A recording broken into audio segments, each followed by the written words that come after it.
ನಿನ್ನೆ ರಾತ್ರಿಯಿಂದ ಶ್ರೀಗಳು ಯಾರಿಗೂ ಕೂಡ ಕಾಣಿಸ್ತಾ ಇಲ್ಲ. ಮುರುಘಾ ಮಠದಲ್ಲಿ ಯಾರಿಗೂ ಕೂಡ ಕಾಣಿಸ್ಕೊಳ್ತಾ ಇಲ್ಲ ಶ್ರೀಗಳು. ಬೆಳಗ್ಗಿನಿಂದ ಮಠದ ಆವರಣ ಬಿಕೋ ಅಂತ ಇದೆ. ಶ್ರೀಗಳು ಕಾಣದಿದ್ದರಿಂದ ಮಠದ ಭಕ್ತರಲ್ಲಿ ಆತಂಕ ಮನೆ ಮಾಡಿದೆ.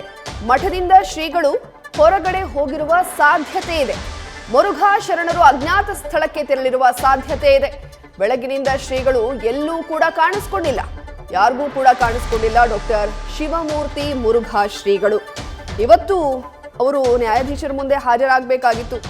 ಅವರ ಬಳಿಯಿಂದ 164 ಹೇಳಿಕೆಯನ್ನ ಕೂಡ ದಾಖಲು ಮಾಡಿಕೊಳ್ಬೇಕಾಗಿತ್ತು. ಸಿಆರ್ಪಿಸಿ 164 ಸ್ಟೇಟ್ಮೆಂಟ್ ಅನ್ನ ಗುರೂಜಿಗಳ ಬಳಿಯಿಂದ ಪಡ್ಕೊಳ್ಬೇಕಾಗಿತ್ತು.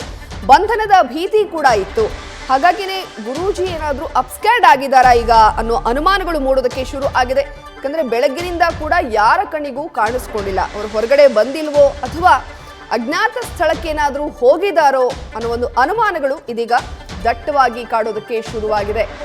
ಇವರು ಸುಮಾರು 80 ಎಕರೆಯಲ್ಲಿ ನುಗ್ಗೆ ಸೊಪ್ಪು ಬೆಳೀತಾರೆ. 100 ಗ್ರಾಮ್ ನುಗ್ಗೆ ಸೊಪ್ಪಿನ ಪೌಡ್ರನ್ನ ಸುಮಾರು 600 ರಿಂದ 800 ರೂಪಾಯಿಗೆ ಮಾರ್ತಾರೆ. ನೀವು ಶುರು ಮಾಡಬೇಕಾ? ಫ್ರೀಡಮ್ ಆ್ಯಪ್ ಅನ್ನ ಈಗಲೇ ಡೌನ್ಲೋಡ್ ಮಾಡಿ.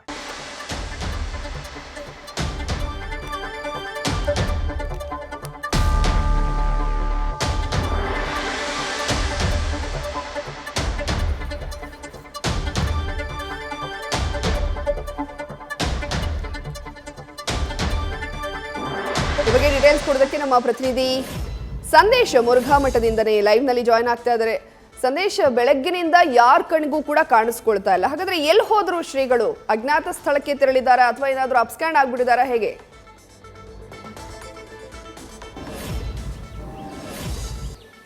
ಜಾಹ್ನವಿ, ಈಗ ಸದ್ಯ ಮಠದ ಚಿತ್ರಣವನ್ನು ನೋಡ್ತಾ ಇದ್ರೆ ಅದೇ ಒಂದು ಅನುಮಾನ ಕೂಡ ಮೂಡ್ತಾ ಇರುವಂಥದ್ದು. ಯಾಕಂದ್ರೆ ಪ್ರಮುಖವಾಗಿರುವಂಥದ್ದು ನಿನ್ನೆ ರಾತ್ರಿಯಿಂದಲೂ ಕೂಡ ಮಠದ ಆವರಣ ಇದೇ ರೀತಿಯಲ್ಲಿ ಬಿಕೋ ಅಂತ ಇರುವಂಥದ್ದು. ಅದರಿಂದ ಸ್ವಾಮೀಜಿಯವರು ಇಲ್ಲಿಂದ ಬೇರೆ ಕಡೆಗೆ ತೆರಳಿದ್ದಾರೆ ಅನ್ನೋ ಮಾಹಿತಿಗಳು ಕೂಡ ಲಭ್ಯವಾಗ್ತಾ ಇರುವಂಥದ್ದು. ಅಂದರೆ ಪ್ರಮುಖವಾಗಿರುವಂಥದ್ದು ಈ ಹಿಂದೆ ಏನು ಪ್ರಕರಣ ದಾಖಲಾಯಿತು, ಪ್ರಕರಣ ದಾಖಲಾದ ಬಳಿಕ ಗದ್ದಿಗೆ ಪೂಜೆಗೂ ಕೂಡ ಅವರು 1.5 ದಿನಗಳ ಕಾಲ ಬಂದಿರಲಿಲ್ಲ. ಅದಾದ ಬಳಿಕ ನಿನ್ನೆ ನ್ಯೂಸ್ ಫಸ್ಟ್ ಕ್ಯಾಮ್ರಾ ಮುಂದೆ ಬಂದು ಅಲ್ಲಿ ಗದ್ದಿಗೆ ಪೂಜೆಯನ್ನು ಮಾಡ್ತಾರೆ. ಗದ್ದಿಗೆ ಪೂಜೆಯನ್ನು ಮಾಡಿ ನಂತರ ಒಳಗಡೆ ಹೋಗ್ತಾರೆ. ಆದರೆ ನಿನ್ನೆ ರಾತ್ರಿಯಿಂದ ಇಲ್ಲಿವರೆಗೂ ಕೂಡ ಸ್ವಾಮೀಜಿ ಕಾಣಿಸ್ಕೊಂಡಿಲ್ಲ, ಮಠದ ಆವರಣದಲ್ಲೂ ಕೂಡ ಕಾಣಿಸ್ಕೊಂಡಿಲ್ಲ. ಜೊತೆಗೆ ಇಲ್ಲಿಂದ ಬೇರೆ ಕಡೆಗೆ ತೆರಳಿದ್ದಾರೆ ಅನ್ನೋ ಮಾಹಿತಿಗಳು ಕೂಡ ಲಭ್ಯವಾಗ್ತಾ ಇರುವಂಥದ್ದು. ಅಜ್ಞಾತ ಸ್ಥಳಕ್ಕೆ ಶಿವಮೂರ್ತಿ ಸ್ವಾಮೀಜಿ ಅವರು ತೆರಳಿದ್ದಾರೆ ಅನ್ನೋ ಮಾಹಿತಿಗಳು ಕೂಡ ಲಭ್ಯವಾಗ್ತಾ ಇರುವಂಥದ್ದು. ಎಲ್ಲೊಂದು ಕಡೆ ಸ್ವಾಮೀಜಿ ಇರದ ಹಿನ್ನೆಲೆಯಲ್ಲಿ ಭಕ್ತರಲ್ಲೂ ಕೂಡ ಈಗ ಆತಂಕ ಮನೆ ಮಾಡಿರುವಂಥದ್ದು. ಸದ್ಯ ದೃಶ್ಯಾವಳಿಗಳನ್ನು ಕೂಡ ನೋಡ್ತಾ ಇರ್ಬೋದು. ಅಂದರೆ ಮಠದ ದೃಶ್ಯಾವಳಿಗಳನ್ನು ಕೂಡ ನೋಡ್ತಾ ಇರ್ಬೋದು. ಕಂಪ್ಲೀಟ್ ಆಗಿ ಬಿಕೋ ಅಂತ ಇರುವಂಥದ್ದು. ಯಾಕಂದ್ರೆ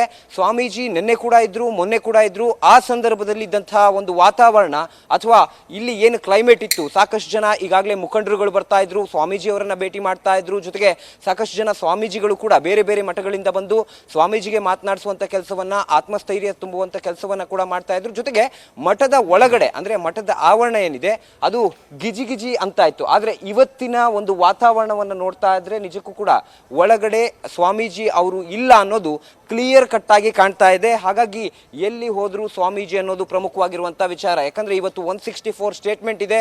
164 ಸ್ಟೇಟ್ಮೆಂಟ್ ಆದ ಬಳಿಕ ಸ್ವಾಮೀಜಿಯವರನ್ನ ವಶಕ್ಕೆ ಪಡೆಯುವಂತಹ ಅನಿವಾರ್ಯತೆ ಪೊಲೀಸರಿಗೆ ಇದ್ದು.